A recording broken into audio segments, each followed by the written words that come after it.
दोस्तों, यदि आप टेली प्राइम सॉफ्टवेयर में with GST step by step serial wise कार्य करना सीखना चाहते हैं तो मेरे चैनल के माध्यम से बहुत ही सरलता के साथ सीख सकते हैं। इसके लिए आपको मेरे चैनल पर जाना होगा, फिर जाना होगा प्लेलिस्ट में। प्लेलिस्ट पर जैसे ही आप क्लिक करेंगे तो आपके सामने मेरी प्लेलिस्ट ओपन हो जाएंगी। उनमें आपको एक प्लेलिस्ट मिलेगी जिस पर टाइटल होगा learn Tally Prime serial wise. उस पर आपको क्लिक करना है। जैसे ही आप उस पर क्लिक करेंगे तो उस जगह पर आपको मेरी वीडियो के थंबनेल शो होने लगेंगे और थंबनेल पर ही ऊपर आपको लिखा हुआ मिलेगा टेली प्राइम न्यू क्लासेस #1। इस तरह से सीरियल से मैंने वीडियो उसमें सेट कर रखी है। कुछ वीडियो मैं अपलोड कर चुका हूं और निरंतर वीडियो अपलोड करता रहूंगा और इस प्लेलिस्ट को अपडेट करता रहूंगा। तो आपको #1 से प्रारंभ करना है और सीरियल से आगे की वीडियो देखना है तो आप बहुत ही आसानी के साथ टेली प्राइम सॉफ्टवेयर में विद जीएसटी कार्य करना सीरियल वाइज सीख जाएंगे। तो चलिए दोस्तों, देखते हैं कि आज हम क्या सीखने जाएंगे, किस टॉपिक पर चर्चा करेंगे। दोस्तों, आज हम बात करेंगे हमारी जो फर्म है महावीर ट्रेडर्स, है ना, इसमें क्या करते हैं, हम प्रोडक्ट को परचेज करते हैं और सेल करते हैं। अब आज का जो टॉपिक है वो ये है कि हम जब सेल करेंगे, सेल कौन सी करेंगे, कैश सेल करेंगे, और वो भी किसको करेंगे, रजिस्टर्ड व्यापारी को। यानी हम कैश सेल करने जा रहे हैं रजिस्टर्ड व्यापारी को, जो कि जीएसटी में रजिस्टर्ड है, जिसके पास जीएसटिन है यानी goods and service tax identification number है। तो ऐसे रजिस्टर्ड व्यापारी को जिसको कि हम सेल करने जा रहे हैं, सेल का इनवॉइस देने जा रहे हैं, तो उसकी एंट्री हमको किस तरह से करनी है टेली प्राइम सॉफ्टवेयर में, जिससे कि उसका सही इफेक्ट पड़े हमारे अकाउंट पर भी और हमारी जीएसटी पर भी। तो चलिए दोस्तों, टॉपिक को प्रारंभ करते हैं और जिस जगह पर मैं होऊंगा उसी जगह पर उससे संबंधित डिटेल भी आपको देता जाऊंगा। गेटवे ऑफ टेली मुख्य मेनू है। यहां से हमको वाउचर एंट्री करनी होती है तो वाउचर्स में जाना होता है। वाउचर्स को सिलेक्ट करके हमने एंटर प्रेस किया तो ये देखिए यहां पर सेल्स वाउचर ओपन है। हो सकता है इस जगह पर कोई दूसरा वाउचर आपके सामने ओपन हो, तो आपको सेल्स वाउचर लाने के लिए F8 प्रेस करना है या सेल्स पर कर देना है क्लिक। मैंने सेल्स पर कर दिया क्लिक। जैसे ही मैंने सेल्स पर क्लिक किया तो हमारा सेल्स का वाउचर जो है वो इनवॉइस मोड में, है ना, आइटम मोड में खुलकर आ गया। यदि आपके में सेल का जो वाउचर है वो इस तरह से ओपन होकर नहीं आ रहा है तो आपको चेंज मोड पर जाना है यहां पर, और चेंज मोड पर कर देना है आपको क्लिक। चेंज मोड पर जैसे ही क्लिक करेंगे तो आपको आइटम इनवॉइस सिलेक्ट करके और एंटर प्रेस कर देना है, तो आपकी टेली में भी ये आइटम इनवॉइस खुलकर आ जाएगा। यानी इसमें नेम ऑफ आइटम भी होगा, है ना, क्योंकि हम जो भी प्रोडक्ट है हमारे, हम उनको क्वांटिटी वाइज मेंटेन करना चाहते हैं, है ना, तो आइटम इनवॉइस में ही हम इसकी एंट्री करेंगे। अब यहां पर कर्सर हमारा कहां पर है, पार्टीज अकाउंट नेम में। सबसे पहले हम F2 प्रेस करेंगे, यानी किस डेट में हम ये सेल जो करने जा रहे हैं वो किस डेट में करने जा रहे हैं। तो यहां पर मान के चलते हैं 1/5 में कर देता हूं, यानी 1 मई 2020 में मैंने ये डेट डाल दी। अब आ गए हम पार्टी अकाउंट नेम में। अब दोस्तों प्रॉब्लम ये है, कंफ्यूजन ये है कि यदि हम पार्टी अकाउंट नेम में कैश डाल देते हैं, मान लीजिए मैंने यहां पर कैश डाल दिया, यदि कैश मैंने डाल दिया और जो रजिस्टर्ड डीलर हैं, रजिस्टर्ड व्यापारी हैं, उनको मैं सेल करने जा रहा हूं, तो जीएसटी पर भी इसका इफेक्ट पड़ना चाहिए। लेकिन मैंने जब यहां पर कैश डाल दिया तो पार्टी की कोई डिटेल ही इस जगह पर नहीं आ रही है। जब पार्टी की डिटेल ही नहीं आएगी सामने वाले की, तो वो जीएसटी पर से इफेक्ट कैसे पड़ेगा। दोस्तों, जो जीएसटी में रजिस्टर्ड है, आज का टॉपिक हमारा क्या है, जीएसटी में रजिस्टर्ड व्यापारियों को हम सेल करने जा रहे हैं। तो दोस्तों, जो भी जीएसटी में रजिस्टर्ड होंगे तो कौन कौन होंगे, या तो रेगुलर रजिस्टर्ड होंगे या होंगे कंपोजिशन टैक्सेबल पर्सन, यानी जिन्होंने कंपोजिशन स्कीम को ले रखा है। तो एक तो हो गए नॉर्मल रेगुलर रजिस्टर्ड जिनके पास भी जीएसटी है, और दूसरे हो गए कंपोजिशन टैक्सेबल पर्सन, उनके पास भी जीएसटी है, दोनों ही जीएसटी में रजिस्टर्ड है। अब यदि हम कैश सेल यहां पर कर देते हैं तो रेगुलर, अगर सामने वाला व्यापारी रेगुलर है तो वो क्या करेगा, हमारे इस इनवॉइस के आधार पर वो इनपुट टैक्स क्रेडिट क्लेम करेगा, और वो तभी क्लेम कर पाएगा जबकि हम जो सेल्स का ये इनवॉइस उसको देने जा रहे हैं उसको हम अपनी जीएसटी में शो कराएं, यानी अपनी जीएसटीआर 1 में उस इनवॉइस को शो कराएं, तभी उसके सामने वाले के जीएसटीआर 2A में ये वाला इनवॉइस रिफ्लेक्ट होगा और वो आईटीसी क्लेम कर पाएगा। यानी जो टैक्स वो इस इनवॉइस में देगा उसको क्लेम कर पाएगा, उसकी छूट ले पाएगा। अब ऐसी स्थिति में यदि हम कैश रखते हैं तो पार्टी की डिटेल ही नहीं जाएगी, है ना, पार्टी का जीएसटी नंबर ही नहीं जाएगा इस इनवॉइस में। जब हम अपनी जीएसटीआर 1 फाइल करेंगे तो ये गलत इफेक्ट हो जाएगा इसका, ठीक है ना।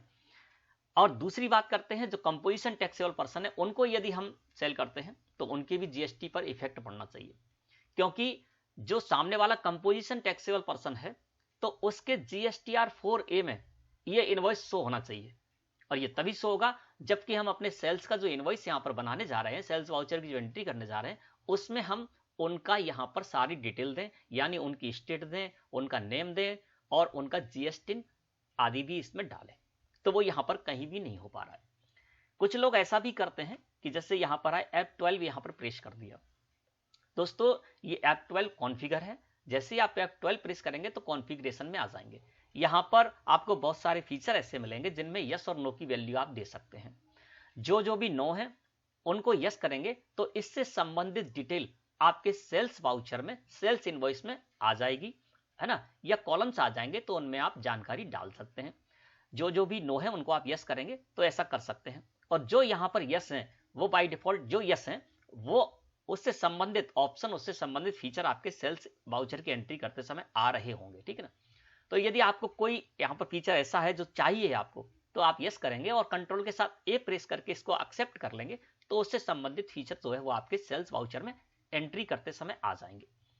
एक एग्जांपल देते हैं जिससे आप समझ जाएं। यहाँ पर प्रोवाइड वायर डिटेल्स है, ये नो है, इस वजह से जब हम सेल्स की एंट्री करने जाएंगे तो वहां पर वायर डिटेल्स का कॉलम नहीं आएगा। इसको कर देते हैं हम यस, क्योंकि हम चाहते हैं वायर डिटेल्स, तो हमने इसको यस कर दिया और एंटर प्रेस कर दिया। कंट्रोल के साथ ए प्रेस करके हमने इसको एक्सेप्ट कर लिया। आप जैसे ही एंटर प्रेस करेंगे तो ये देखिए पार्टी डिटेल्स यहाँ पर खुलकर आ गई।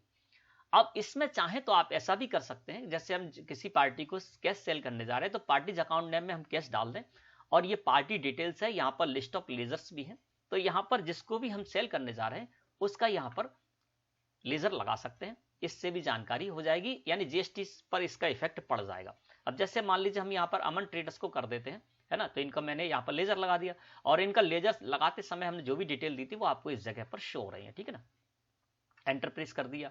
अब ऐसी स्थिति में यदि हम करते हैं सेल तो यहाँ पर पार्टीज अकाउंट नेम में कैश ही रहेगा, यहाँ पार्टी का नेम नहीं आएगा, कैश रहेगा। इसका मतलब ये होगा कि जब हम अमन ट्रेडर्स के लेजर में जाकर देखेंगे तो वहां पर ये वाला बिल जो है वो शो नहीं होगा। क्यों? क्योंकि हम पार्टीज अकाउंट नेम में कैश डाले हुए हैं। हालांकि GST पर इसका सही इफेक्ट पड़ेगा, GSTR 1 में पार्टी की डिटेल चली जाएगी, सामने वाले को अपने GSTR 2A में और 4A में भी दिखने लगेगा, लेकिन इनके जब लेजर में जाकर देखेंगे तो ये वहां पर शो नहीं होगा।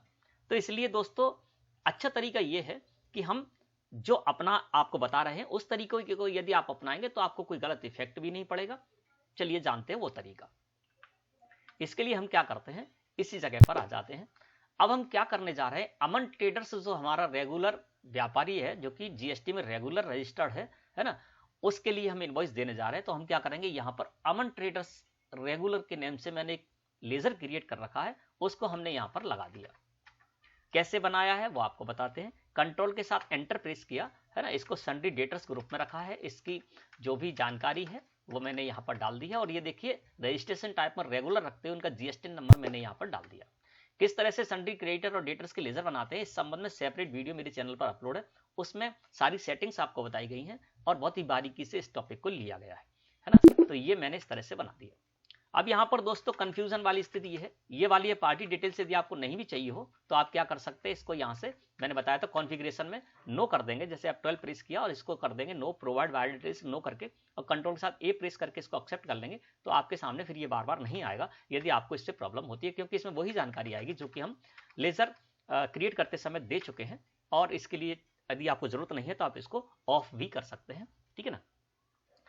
अब दोस्तों यहाँ प्रॉब्लम ये है कि आपको कंफ्यूजन ये हो सकता है कि party name account, party account name है, उसमें मैंने अमन ट्रेडर्स का लेजर लगा दिया तो ये तो क्रेडिट सेल हो गई।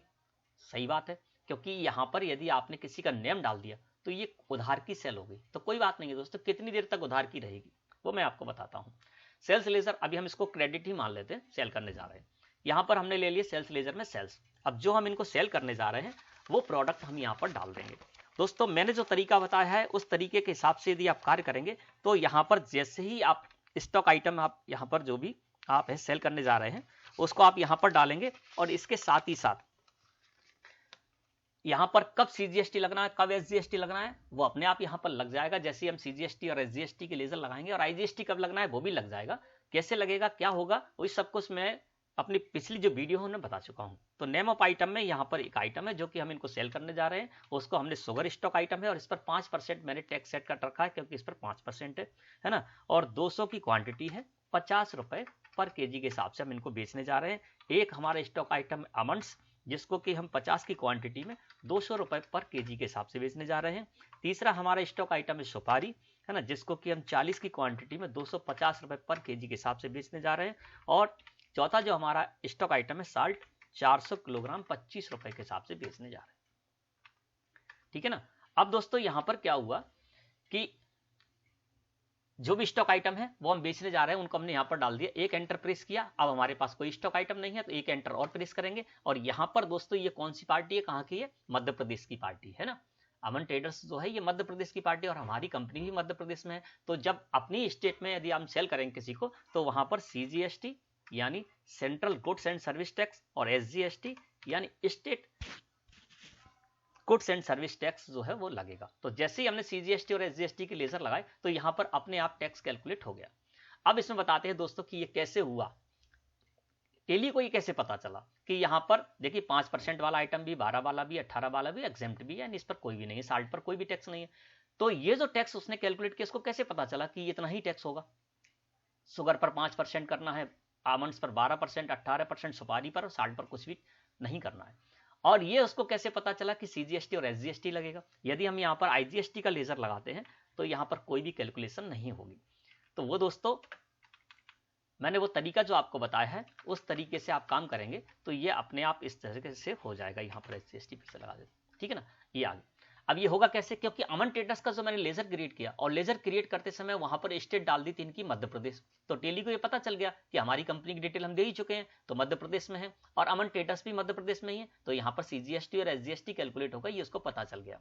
यदि हम अमन ट्रेडर्स की स्टेट मध्य प्रदेश के अलावा कोई और डाल देते उस जगह पर लेजर बनाते समय, दिल्ली डाल देते, तो फिर उस टेली को पता चल जाता कि ये दिल्ली में है यानी स्टेट से बाहर सेल करने जा रहे हैं, तो वो यहाँ पर आईजीएसटी टैक्स ही कैलकुलेट करता, सीजीएसटी एसजीएसटी नहीं करता। तो ये तो तरीका ही हो गया। अब उसको ये पता कैसे चला, देखिए यहाँ पर शुगर जो 5% हमारा पहला आइटम है ना, 5% वाला है, तो 10,000 पर यदि 5% देखे तो 500 रुपए हो गए। आमंड्स पर 12% तो 1200 ही हो गए, 1200 5 1700 हो गए। और सुपारी पर 18% 10,000 का 18% यदि निकालेंगे तो कितना हो जाएगा, 1800 रुपए। तो 1800 रुपए, 500 रुपए इसके हो गए शुगर के, 1200 इसके हो गए, 1700, 1800, 3500 रुपए इस पे होने चाहिए। तो 3500 रुपए उसने क्या किया, 1750 रुपए सीजीएसटी में और 1750 रुपए एसजीएसटी में कैलकुलेट कर दिया, यानी कैलकुलेशन बिल्कुल सही है। और साल्ट जो एग्जम्प्ट था इस पर कोई भी टैक्स नहीं था, यानी ये एग्जम्प्ट है, नील रेटेड है, तो इस पर कोई भी टैक्स नहीं है, तो उसने इस पर कोई भी टैक्स कैलकुलेट नहीं किया। तो जिस तरह से तरीका मैंने बताया, और दोस्तों यहाँ पर मैंने सेल्स का एक ही लेजर बनाया है ना, ऐसा नहीं है कि टैक्सेबल सेल अलग और नील रेटेड है एग्जेम्प्ट सेल अलग का लेजर बनाए, इसके अलावा इंटरेस्टेड सेल के लिए अलग बनाए। आपको एक ही लेजर बनाना है और उसी को हर तरह की सेल करने में आपको यूज करना है।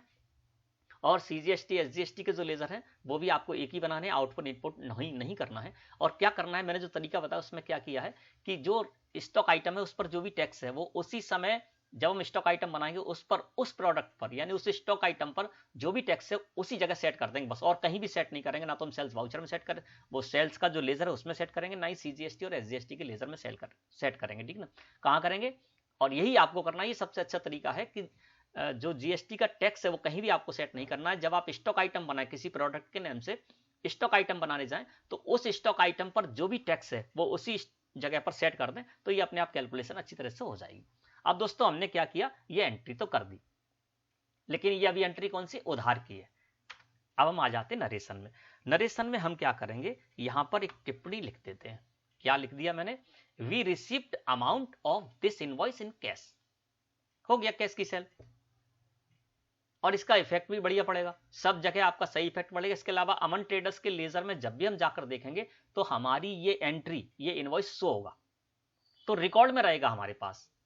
जब भी हम चाहे रिकॉर्ड में जाकर देख सकते हैं कि हमने अमन ट्रेडर्स को सेल किया। यदि हम पार्टी अकाउंट नंबर कैश डाल देते तो इनके लेजर में, अमन ट्रेडर्स के लेजर में हमारी एंट्री शो नहीं होती। तो क्या हुआ कि यहां पर तो हमने इनका नेम डाल दिया, क्रेडिट सेल हो गई, लेकिन नीचे हमने क्या लिख दिया, we received amount of this invoice in cash, यानी कैश में हमने इस इनवॉइस का अमाउंट रिसीव कर लिया है। ये तो सामने वाले के लिए बात होगी। अब पहले आपको इसकी प्रिंट आउट दिखा देते, प्रिंट प्रीव्यू दिखा देते। तो अल्ट के साथ पी प्रेस किया मैंने, है ना, और इसका प्रीव्यू देखना है तो हमने प्रीव्यू पर कर दिया क्लिक। और अल्ट के साथ जेड कर देते जूम करने के लिए। अब देखिए हमने क्या किया, ये जो इनवॉइस देने जा रहा है टैक्स इनवॉइस अमन ट्रेडर्स को, हमने ये दे दिया, इस पे इनवॉइस नंबर आदि डेट आदि है, और जो भी प्रोडक्ट थे वो प्रोडक्ट भी इस जगह पर आ गए, और प्रोडक्ट पर जो भी टैक्स रेट सेट की थी वो इस जगह पर आ गई। HSN कोड जो सेट किए थे तो वो भी यहाँ पर आ गए। दोस्तों स्टॉक आइटम बनाने का सबसे बढ़िया तरीका मैंने आपको बताया है, और इस पर सेपरेट वीडियो भी मेरी अपलोड है चैनल पर। उसमें मैंने एक ही वीडियो में आपको बताया है कि किस तरह से आप स्टॉक आइटम क्रिएट करेंगे, है ना, और उस स्टॉक आइटम को क्रिएट करते समय जो भी यूनिट आप रखना चाहते हैं वो यूनिट कैसे सेट करेंगे, है ना। इसके अलावा वहां पर आपको जो भी स्टॉक आइटम पर टैक्स रेट है वो आपको किस तरह से सेट करने हैं, है ना, और इसके साथ ही साथ HSN कोड जो यहाँ पर शो हो रहे हैं, हर प्रोडक्ट का एक HSN कोड होता है, वो किस तरह सेट करना है वो पूरी तरह डिटेल में बताया है, तो आप उस वीडियो को जाकर देखें। इसके अलावा जो भी वीडियो आप देखते हैं उसके डिस्क्रिप्शन वो भी चेक कर लिया करें, क्योंकि रिलेटेड वीडियो की लिंक मैं डिस्क्रिप्शन में भी डाल दिया करूंगा और डालता भी हूं, तो आप उसको भी देख लें, तो उससे भी आप क्लिक करके आप जिस टॉपिक पे वीडियो देखना चाहे उस पर देख सकते हैं। इससे रिलेटेड जो भी होती है वो वीडियो में वहां पर वीडियो की लिंक दे देता हूं डिस्क्रिप्शन में। अब देखिए यहां पर ये सब कुछ आ गया। अब नीचे जब देखेंगे तो 43,500 रुपए है। यहां पर देखिए अब रिमार्क लग कर आ गया, we receipt amount of this invoice in cash, यानी इस इनवॉइस का अमाउंट हमने कैश में रिसीव किया है। तो सामने वाले को क्या हुआ, सामने वाले को इनवॉइस भी मिल गया और उसके पास एक प्रूफ भी हो गया, क्योंकि इस पर जो भी महावीर ट्रेडर्स के अथोराइज्ड सिग्नेचरी है वो यहाँ पर साइन कर देंगे, है ना, और यहाँ पर we receipt amount of this invoice in cash ये उनके पास रहेगा। तो उनके पास एक रिकॉर्ड रहेगा कि हमने ये जो इनसे परचेज की है ना, क्योंकि अमन ट्रेडर्स के लिए तो ये जो है ना परचेज ही है, तो अमन ट्रेडर्स पर क्या है, ये इनवॉइस भी हो गया और यहाँ पर नेम लिखा है, लेकिन नीचे में साथ में ये भी लिखा है कि अमाउंट रिसीव कर लिया गया है कैश में, और हमने ये लिखकर भी दिया, सील साइन करके भी दिए, तो इनके पास ये रिकॉर्ड हो गया। तो इनके लिए क्या हो गया, ये कैश सेल ही हो, कैश परचेज ही होगी उनके लिए, था ना, क्योंकि यहाँ पर नाम भले डाला है लेकिन नीचे ये लिख दिया, तो इनके लिए क्या हो, कैश परचेज होगी, इनके पास रिकॉर्ड रहेगा। अब हम इस इनवॉइस का पैसा इनसे नहीं मांग पाएंगे, ठीक है ना। तो एस्केप की प्रेस करके हम फिर आ जाते बाहर, इस जगह पर हम आ गए, है ना। अब हम इसको क्या करेंगे, एंटर प्रेस करते हुए या कंट्रोल के साथ ए प्रेस करते हुए हम इसको कर लेंगे एक्सेप्ट। 43,500 रुपए का अमाउंट है, ये आपको ध्यान रखना है। अब हमने क्या किया, 43,500 रुपए की इनको सेल कर दी, लेकिन सेल कर दी अभी तो क्रेडिट ही है। सामने वाले को तो हमने लिख के दे दिया कि हमने इनसे कैश रिसीव कर लिया। उन्होंने क्या किया, जैसे ही हमसे इनवॉइस लिया और तुरंत उन्होंने 43,500 रुपए हमको दे दिए। तो अब आप क्या करेंगे, यहां पर F6 प्रेस करेंगे। अब हमको रिसिप्ट वाउचर लेके आना है, तो रिसिप्ट पर हम आ गए। डेट कौन सी है, 1 मई है, तो तुरंत हमने क्या किया, 1 मई में जैसे उन्होंने पैसा दिया तो हमने अपने यहाँ पर इसकी एंट्री कर ली। यहाँ पर लगा लिया हमने कैश लेजर, रिसीव कर ले रहे हल की हाल, और पार्टी कौन सी थी, अमन, तो यहाँ पर हमने ले लिया अमन, ठीक है ना। कितना पैसा है, 43,500 रुपए, ठीक है ना। अब इसमें देखिए अमन ट्रेडर्स का लेजर में यहाँ पर देखिए शून्य शो होने लगा, पहले यहाँ पर 43,500 रुपए शो रहे थे, अब यहाँ पर हो गया 0। एंटर प्रेस कर देते हैं और इस जगह पर नरेशन है, तो आप यहाँ पर नरेशन में लिख सकते हैं, जैसे कि जो भी आपको समझ में, आप इस तरह से भी लिख सकते हैं, इस बिल का अमाउंट जो है कौन से बिल नंबर के अंतर्गत हमने प्राप्त किया है। तो यहाँ पर हम एक आपको बता देते हैं उदाहरण,